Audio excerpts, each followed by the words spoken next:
One, two, three, ho! Alors les cavaliers, en plus, il y a l'odeur du cheval. Je dirais qu'ils rajoutent encore du camouflage. Et c'est vrai, quand on se balade Moi, en quand forêt... je pédale, ça sent le cheval aussi. Ah bon? Pardon?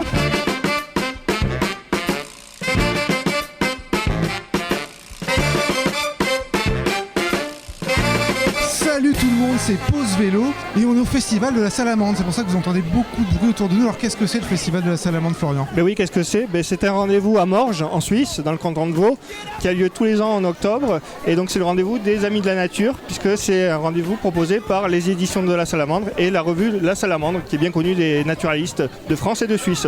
La Salamandre qui édite aussi des documentaires. Donc on est à un festival où ça parle nature, oiseaux, petites herbes, petites fleurs. Il y a plein de gens qui sont passionnés, il y a des conférences, il y a des films, il y a des ateliers pour les enfants. C'est un énorme festival. Il y a combien de festivaliers qui viennent à ce festival, Philou? Parce qu'on est avec Philou qui est un des organisateurs du Il y festival. a actuellement 10 000 personnes qui viennent sur le festival. 10 000 personnes chaque jour ou Non, tout 10 le 000 du personnes week-end? sur les 3 jours, donc c'est un week-end de 3 jours, il y a 10 000 personnes qui viennent sur les 3 jours. Ah, c'est un des plus gros, c'est peut-être le plus gros festival naturaliste de Suisse. Oui, on va dire quelque chose comme ça, ouais. Alors Philou, tu es organisateur, un des co-organisateurs de ce festival. On est maintenant avec Jérôme Grémaud, qui est un naturaliste et surtout un zosiophile, c'est ça? Comment on Un appelle ça? zoophile, c'est le terme exact, exactement. Ceux qui aiment les oiseaux, tu es un ornithologue. Un ornithologue, ouais, Voilà. on parle de ça. Et alors, ce n'est pas un hasard, tu as rencontré Florian ici présent, Mais ici oui. au festival. Et pas que Florian d'ailleurs. Oui, moi j'étais venu il y a 10 ans au festival à vélo, du coup en partant de Toulouse. Donc j'ai descendu le canal du Midi, j'ai remonté la vallée du Rhône. J'étais arrivé au festival de la Salamandre il y a 10 ans cette année. C'était beaucoup plus petit, hein, ça grandit au fil des années.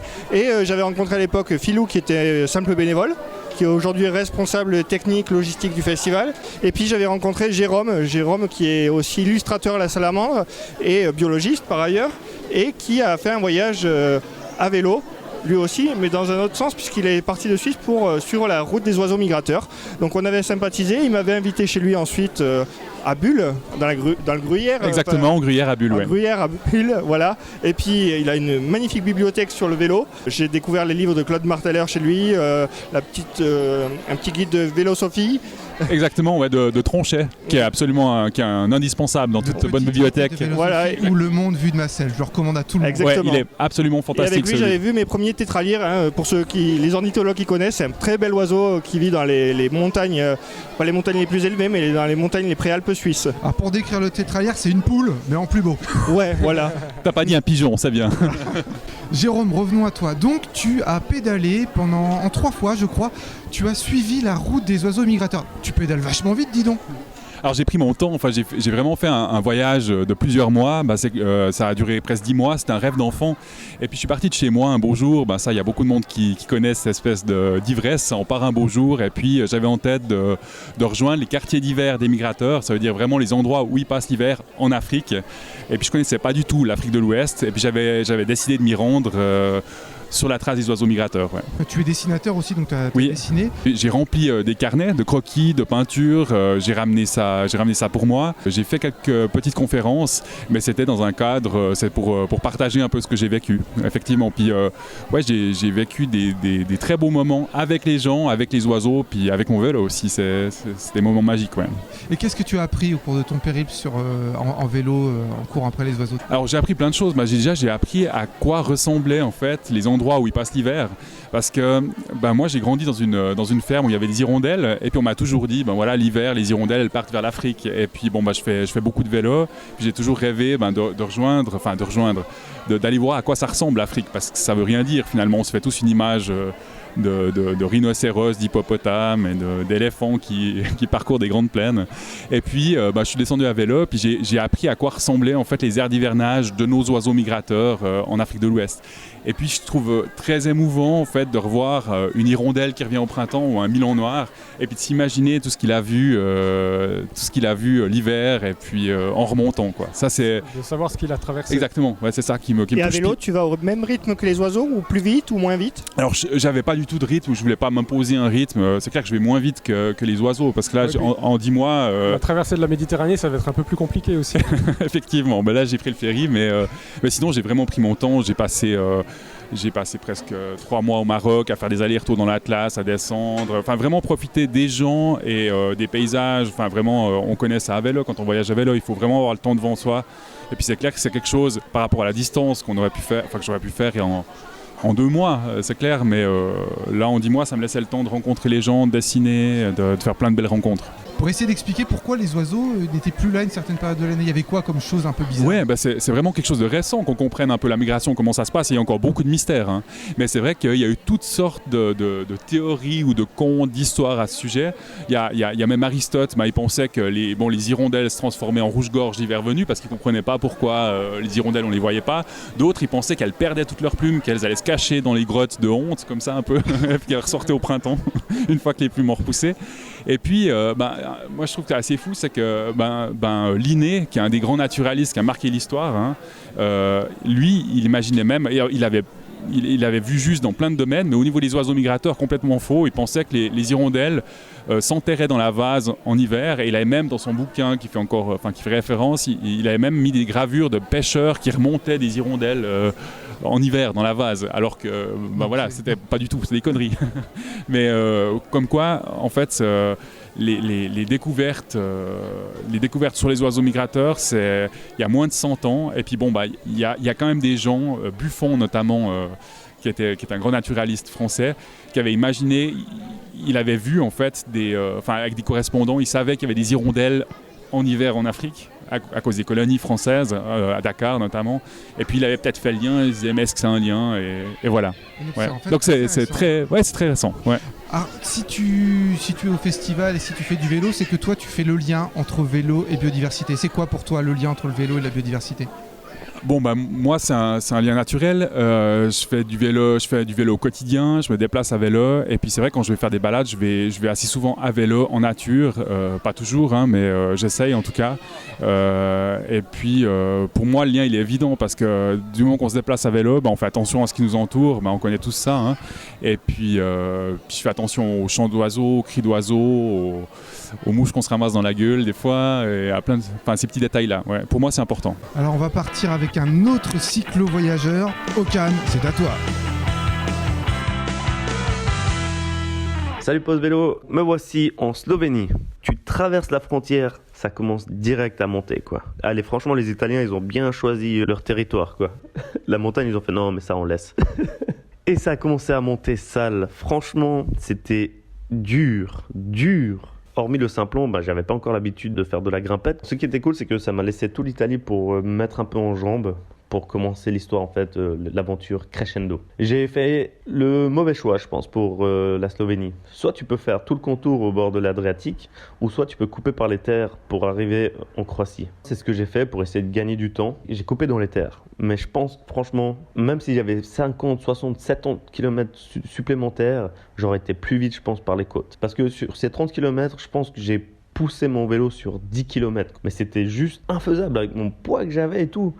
J'ai galéré salement, quoi. La Slovénie, j'ai fait en une journée, quoi. J'ai dit, ok, je trace, je reste pas dans ces montagnes. Et puis, t'arrives à la douane. À la douane, c'est la première fois que je me suis fait contrôler, qu'ils m'ont arrêté, m'ont demandé mon passeport en Italie. Lorsque j'avais traversé depuis la Suisse, ils m'ont rien demandé. Ensuite, directement, t'as la descente. J'ai adoré faire cette descente. Pendant 10 km, c'était vraiment cool. Jusqu'à ce que je me rende compte que je suis descendu du mauvais côté. J'ai failli pleurer quand j'ai vu ça. J'ai dit, non, mais demain matin, je vais devoir remonter tout ça. La raison pour laquelle, en fait, je suis descendu du mauvais côté, c'est que au début de la descente, il y avait un chien errant. Et je me suis dit, ouf, faut vite que je me tire de là, quoi, vu que c'était un peu ma plus grande peur. Et il y avait 2 chemins et j'ai pris le mauvais. Enfin bref, je prendrai un autre chemin pour pas me faire toute cette remontée quoi. En Croatie, après, je suis arrivé à un moment bloqué. Il pleuvait, il y avait du brouillard. Et j'ai dû prendre le bus pour 20 km parce que tu devais passer en fait dans un tunnel long de 5 km à peu près où tu pouvais pas aller à vélo en fait. Il y avait un péage et tu pouvais pas. Donc j'étais obligé de prendre le bus. Enfin, je crois. Mais de toute manière, jamais de ma vie j'aurais voulu être dans le brouillard dans un tunnel de 5 km à vélo. Ceux qui ont déjà fait peut-être déjà un petit 500 mètres à vélo dans un tunnel où tu peux rouler à 80, vous savez comme ça craint quoi. Les autres, je vous explique, le bruit il vient de partout. La voiture de devant elle fait du bruit depuis derrière, c'est le bruit de la mort, ça fait hyper peur. Je sais qu'à l'avenir, dès que j'aurai un long tunnel, je vais essayer de trouver une alternative quoi, parce que ça fait vraiment flipper. Du coup, j'arrive à 10 GK, Rijeka. Je me suis reposé 2 jours parce que franchement, ces montagnes, ça m'a explosé le dos. Je sais pas si j'ai la bonne hauteur de selle et tout. C'était vraiment difficile et je sens que le genou et mon dos, là, les montagnes, ça a bien picoté, quoi. Et après, j'ai commencé la côte. J'ai commencé la côte croate et tu sens en fait que tu es en fin de saison, que les Croates ils sont saoulés des touristes. Ce que je comprends tout à fait. En fait, entre Split et Rijeka, donc toute la côte du nord, franchement c'est le paradis des motards là-bas. Et justement c'est un peu trop le paradis, tu sais, t'as des belles courbes bien droites, des jolis virages aussi. Les gens ils vont à 200, minimum 200, 250. Ils sont à fond sur les gaz et t'entends ce bruit en permanence. Vroom, vroom. Et tu pètes les plombs. Ce que eux, ils voient pas forcément, vu qu'à vélo, tu peux prendre le temps pour voir les choses, c'est que chaque kilomètre, t'as une bougie avec des fleurs, en fait. C'est inévitable. Les gars, ils vont à 200 sur des courbes, des fois un peu dures. Sur un dépassement, tu te prends la voiture, tu te prends la glissière et t'es mort, quoi. Il n'y a pas de miracle. Je suis arrivé jusqu'à Split et on va laisser Split pour la semaine prochaine. Allez, pause vélo. Ciao. Merci beaucoup Okan. Donc là on est avec Philou, l'un des organisateurs du festival. Alors moi j'ai d'abord un petit coup de gueule à faire. Pour moi il semblerait important que le vélo soit placé au centre des déplacements, tu vois, pour ce genre de manifestation. Et en faisant le tour des parkings tout à l'heure, je me rends compte qu'en fait les voitures sont à l'abri, bien au chaud, parce qu'en plus aujourd'hui c'est un week-end de pluie, mais un truc horrible. Et les vélos sont sous la pluie. Merde alors. Donc moi je te lance un défi pour l'année prochaine, c'est de laisser les abris pour les vélos et de mettre les voitures n'importe où ailleurs. Ouais, ça serait clairement un beau challenge, puis ça serait vraiment ce que moi j'aimerais faire. Maintenant on est en Suisse dans un contexte où la voiture prend une telle place que voilà, c'est vraiment difficile. Oui. On a une météo qui propulse pas le vélo et puis on met plutôt actuellement au niveau du festival des démarches pour que les gens viennent en train. Parce qu'il y a des tas de gens qui viennent de loin, donc l'idée du développement de ce festival, cette édition-là, ça a vraiment été de promouvoir déjà le trajet depuis la gare jusqu'au lieu du festival, de telle manière à inclure ce trajet dans le festival. D'accord. Et les gens qui font ce parcours-là, ils ont un espèce de quiz à remplir et à la fin, ils gagnent des bons de transport de la part des CFF qui sont les transports suisses. Ah, c'est génial. Est-ce que tu sais si ça fonctionne, s'il y a eu plus de monde cette année qui sont venus en train, tu arrives à évaluer en fait l'impact ? Alors pour l'instant, j'arrive pas à évaluer l'impact. Je me rends compte qu'on a des milliers de voitures qui viennent. Je suis en contact avec la police qui les parque et on est dans une ville où il n'y a pas de parking dévolu à ça, et le lieu où on est, il y a un petit parking de 400 places alors qu'on a 10 000 personnes qui arrivent, ce qui fait qu'on barricade toutes les routes pour parquer les voitures, et personnellement moi ça me gonfle fort. Et actuellement on est là-dedans. Pour l'instant on a plein d'agents de parking qui nous parquent ces véhicules, alors que je trouve ça complètement aberrant dans le décor, mais pour l'instant on en est là.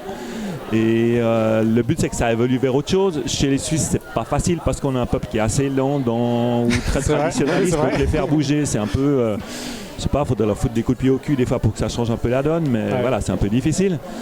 Je pense qu'on essaye de manifester ici au festival, c'est de les sensibiliser à quelque chose. Après je pense que l'Helvète il commence à être sensible à plein de choses, mais il n'est pas encore dans le contexte de... Il est d'accord dans la globalité de faire gaffe, mais bon, merde, moi j'ai acheté ma Porsche, donc je vais continuer à me balader avec.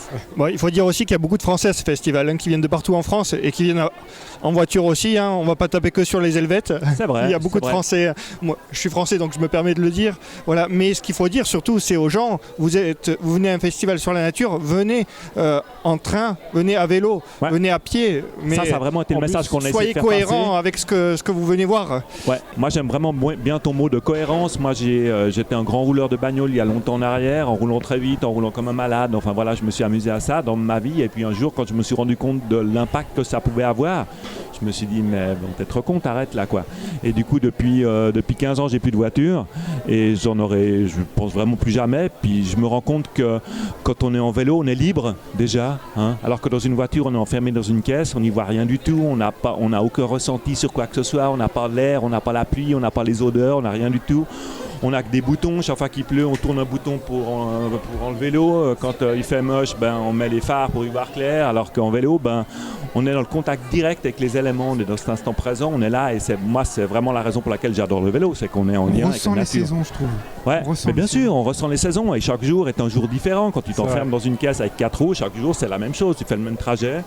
Et ils ont fait des analyses en Hollande où il y a énormément de personnes qui roulent en vélo, où ils ont voulu inclure des voies rapides en fait en vélo pour simplifier la vie aux gens, pour que ça rentre directement. Et personne ne va sur ces voies rapides. Ils se sont dit c'est bizarre quand même. Et ils se sont rendus compte qu'en fait que le cycliste, pour aller d'un point A à un point B, même si c'est sa maison à son lieu de travail, chaque jour il va prendre un autre chemin. Un jour il va tourner à droite, un jour il va à gauche, un jour il fait chaud, il va aller se poser au bord de la rivière, un jour il fait froid, il va se dépêcher, un jour il va aller se poser dans le parc pour grignoter un truc, chose que fait jamais l'automobiliste par exemple. C'est vrai que moi je suis beaucoup les réseaux sociaux pour Pause Vélo, et il y en a beaucoup qui nous disent aujourd'hui j'ai rallongé mon trajet de 3 km parce qu'il faisait beau, parce que voilà. On devient aventurier et contemplatif à vélo, c'est très bien. Bien sûr, et puis on est dans l'instant présent, on est là et tout est possible. On se rend bien compte que pour organiser un festival c'est très très dur, même si on a la volonté de faire en sorte que les gens ils viennent à vélo, c'est vachement dur, on sait pas trop comment faire, mais quel lien toi tu fais entre le naturalisme, la protection de l'environnement, de la biodiversité et le vélo? Pour moi c'est étroitement lié, parce que quand on est sur un vélo on est dans ce lien avec la terre. Quand on est dans une voiture ou dans un avion on n'est pas de lien avec la terre, on est juste dans un moyen de transport d'un point A à un point B, et moi je trouve qu'à ce moment-là on rate le chemin. On rate le chemin de vie qui est peut-être infiniment plus important que le but. Et dans ce chemin, on est en contact justement avec toute cette biodiversité qui est juste magnifique. Tandis qu'autrement, on va d'un point A à un point B. Et puis quand on est au point B, on rouvre la porte. Et puis si on arrive déjà à s'ouvrir pour voir ce qui se passe, c'est déjà bien, quelque part. Puis le vélo, c'est aussi en amont protéger l'environnement. Oui, bien sûr, le vélo, ça n'a pas d'impact, contrairement à la voiture qui a un impact monstre. Alors, je voulais passer la petite chronique pas gentille, pas gentille. Après ce que tu as dit, en fait, ça passe. J'ai le droit de dire, de faire ça. Alors vas-y. Sur le lien justement entre la biodiversité, la défense de la biodiversité et le vélo. Moi, on a fait avec Florian les mêmes études. On a fait en France, on appelle ça un BTS. C'est des études universitaires sur la gestion et la protection de la nature. Donc, on étudie le naturalisme, les petites plantes. Il y en a qui étaient spécialisés des oiseaux, d'autres des mammifères, etc. Donc, c'était des classes où on avait tous à peu près 20 ans et on est tous fans de naturalisme. Et pourtant, il y en a qui se présentent en arrivant, quand on fait les présentations de chacun d'entre nous au début de l'année, en disant qu'ils sont fans de Formule 1, en disant qu'ils sont chasseurs, ou qui font leur petit trajet entre leur appart et la salle de classe où il y a 1,5 km. Ils le font tous les jours en bagnole, voilà. Ou en tracteur. Il y a une espèce de... Il y a une incohérence qui me semblait bizarre. Il y a un truc qui cloche là. J'ai habité une année en Norvège, et quand je suis revenu en Normandie, on m'a dit ah ouais, les Norvégiens doivent être écolos, les maisons en bois, ils vivent dans la nature, tout ça. Et ben non, les Scandinaves, donc les Norvégiens, ils sont parmi les 10 nations qui rejettent le plus de CO2 par habitant. Ils ont un gros pouvoir d'achat. Comme en Suisse, maintenant que je vis en Suisse, les copains en Normandie ils me disent ah c'est propre la Suisse, il y a les lacs, les montagnes, ils doivent être écolos. Bah non, les Suisses ils ont des grosses voitures, ils rejettent beaucoup de CO2, c'est les plus gros consommateurs d'eau en Europe. Et puis quand on va dans les déchetteries en Suisse, nous en France on pourrait faire nos courses dans les déchetteries suisses. C'est fou tout ce qui est jeté. Donc l'impact sur l'environnement il est très important. Donc cette image entre la nature, la protection de la nature, la beauté, le propre et l'action réelle sur l'environnement, elle est vraiment, y a vraiment une marge, il y a vraiment un fossé, un gros décalage. Voilà. Et du coup, voilà, c'est pour ça que je parle de ça, parce qu'à la Salamandre, c'est pareil, on a des gens qui aiment la nature, qui viennent pour le naturalisme, et pourtant, sur le parking devant, il y a plein de voitures, et une voiture sur 3, c'est un SUV. Philou, tu nous racontais à quel point c'était difficile de faire en sorte que les gens viennent à vélo. On se rend compte de ce décalage-là. Toi, tu as pris en photo une photo qui était assez difficile à voir. Oui, c'était un abri à vélo où stationnaient toutes les voitures en fait. Il n'y a même plus la place pour que les vélos se garent en fait, c'est ça le problème. Il y avait juste le support à vélo au bout des voitures, quoi. Alors on n'est pas là pour taper sur le festival. Hein. Pas du tout. On est là pour améliorer les choses. Mais pour améliorer les choses, voilà. Donc, voilà, je voulais parler de ce décalage entre ce qu'on veut pour l'avenir et ce qu'on met vraiment en œuvre pour l'obtenir. On peut parler aussi de la même chose des gens qui vont en avion en vacances voir des sites naturels magnifiques. Oui. Après, le problème, il n'est pas inhérent au festival de la Salamandre, donc on ne tape pas particulièrement sur le festival. C'est toutes les manifestations qui ont lieu ici à Beausobre, à Morges, c'est le même problème. Le stationnement est problématique, on ne pense pas au vélo, donc c'est pas contre toi. Alors en gros, moi je pense qu'une politique en faveur du climat, par exemple, où il n'y a pas un volet vélo, c'est une politique pour de rien. C'est pas cohérent. Des militants qui vont manifester pour le climat, qui mènent des actions, ils se déplacent pour vélo au quotidien, c'est pas cohérent. Alors, moi je pense que le vélo c'est un symbole de la réalité de l'action qui est menée pour le climat et pour le bien-être de l'humanité. Ça demande un effort, c'est du concret et je trouve que le fait qu'il y ait si peu de gens qui se déplacent à vélo, ça montre qu'on commence à avoir une prise de conscience, mais l'action elle n'est pas encore là. Donc pour vraiment sauver l'humanité, je pense qu'il faut vraiment faire... Ou de la marche aussi, parce que la marche, ça marche bien. Hein. Ouais.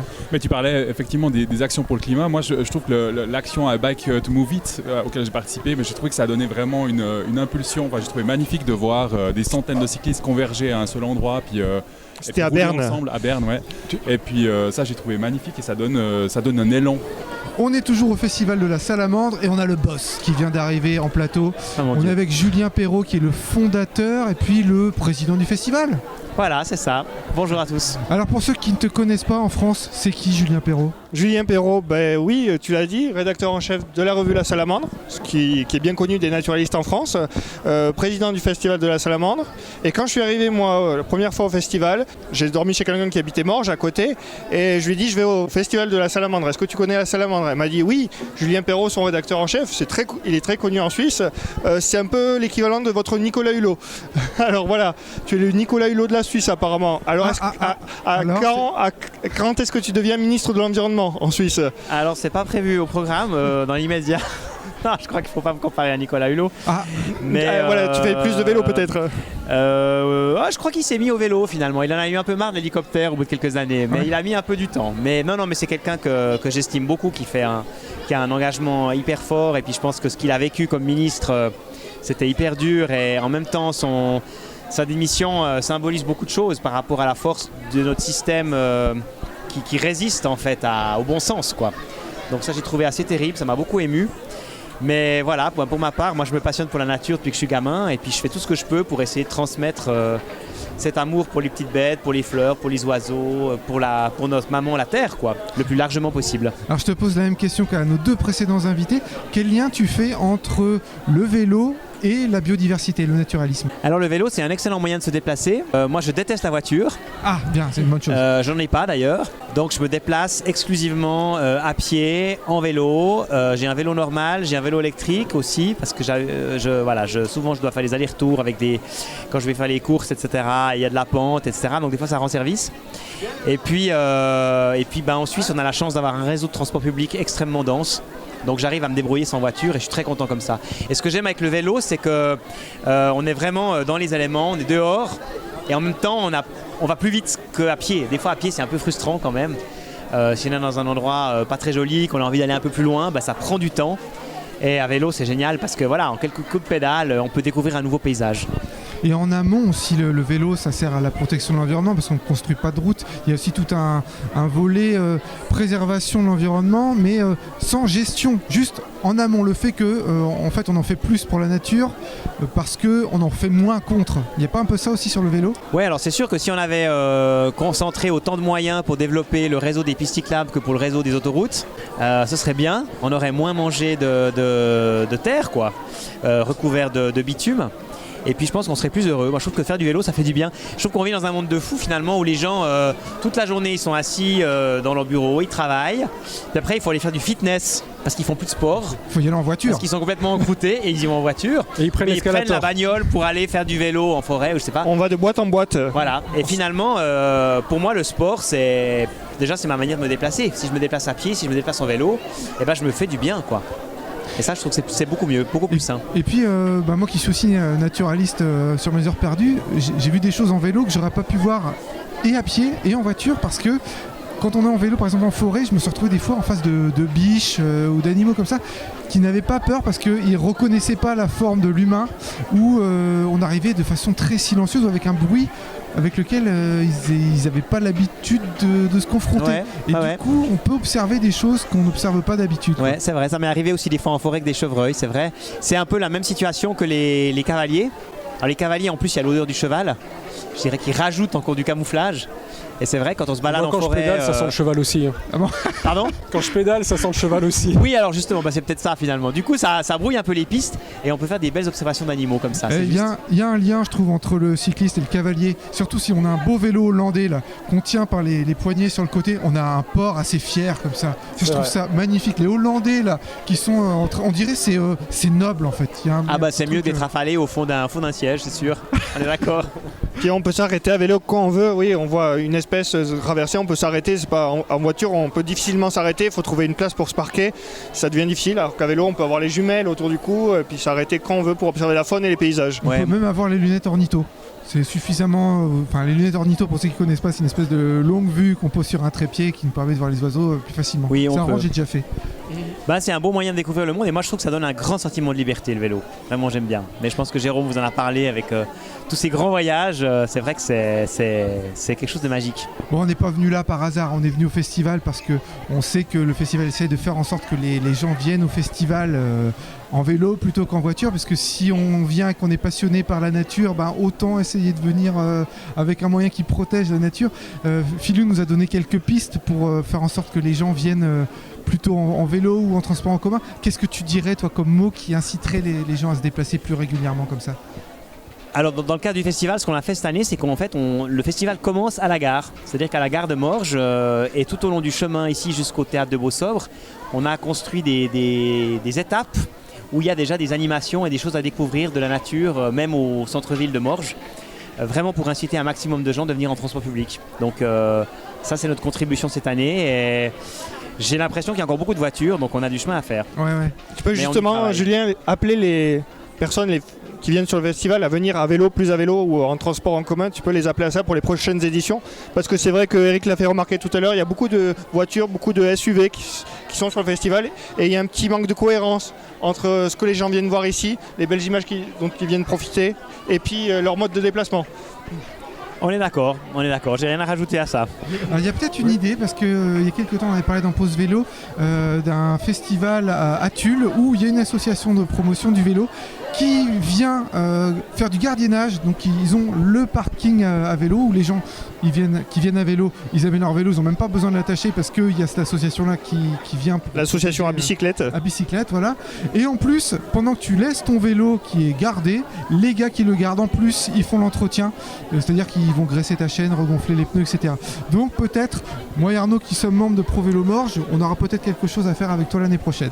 Ah ouais, alors ça je pense que c'est en pensant, bonne idée. Ça je pense qu'on pourrait faire, ouais, c'est une super idée.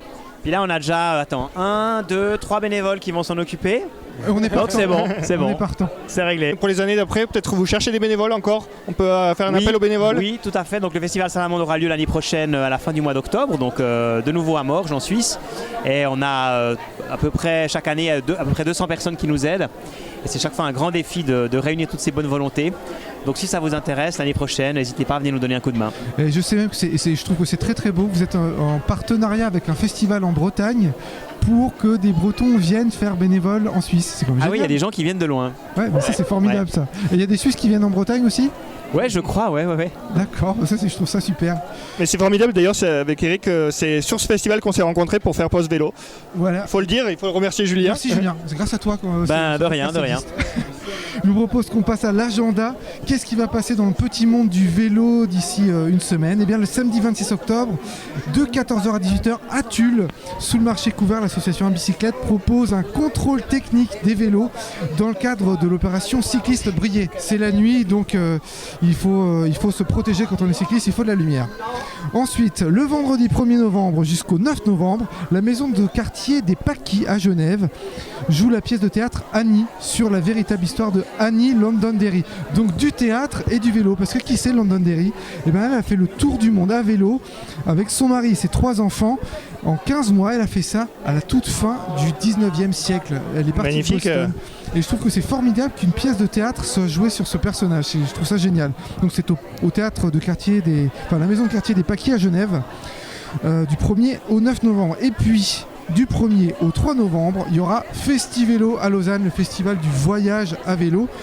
Et on y sera, et on fera certainement la semaine prochaine la promotion de ce festival-là, on vous en dira beaucoup plus. Festivélo du 1er au 3 novembre à Lausanne. Renseignez-vous sur internet, vous trouverez tout ce qu'il faut. Ah oui, il y a des choses à dire encore, Arnaud. Mais oui, parce qu'il se passe toujours quelque chose du côté de Montpellier, nos amis de Vélocité à Montpellier, qui vont fêter les 1 an de leur hashtag Je suis un des deux le 10 novembre. Et à cette occasion, ils vont lancer une grande manifestation partout en France pour faire du vélo un enjeu des municipales 2020. Contactez Vélocité Montpellier si vous voulez organiser un événement dans votre région pour le 10 novembre. Eh ben, il est l'heure de se séparer les amis, mais n'oubliez pas, pour sauver l'humanité, Faites du vélo!